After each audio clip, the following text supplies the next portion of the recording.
Mbola ao anatin'ny fandaharam-potoana fahatsiarovana Andramatoa Gisèle Rabesala dia noforonina ny tranokala-pifandraisana ity mahery fondro firenena ity dia tsy amin'ny tranom-bokim-pirenena moa no nampahafantarina izany tamin'ny fomba ofisialy.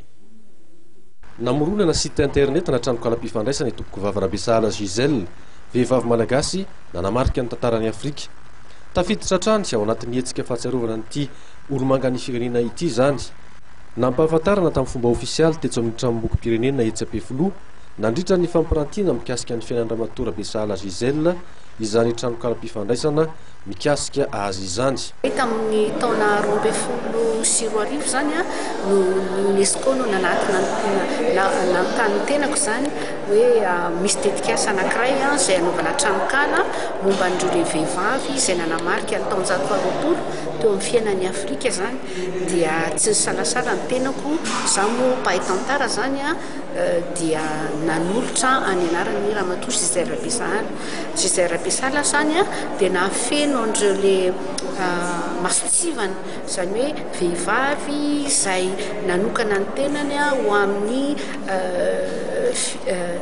fiadiana amin'ny fahaleovantena, niady ho amin'ny fandriam-pahalemana, niady ho amin'ny tsirariny ny tsirariny niady tamin'ny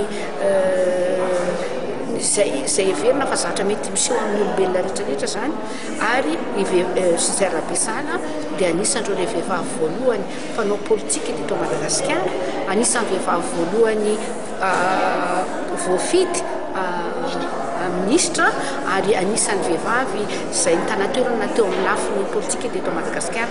Izay rehetrarehetra zany no nahatonga azy ho vehivavy anisan'ny nanamarika ny tantaran'ny Afrika.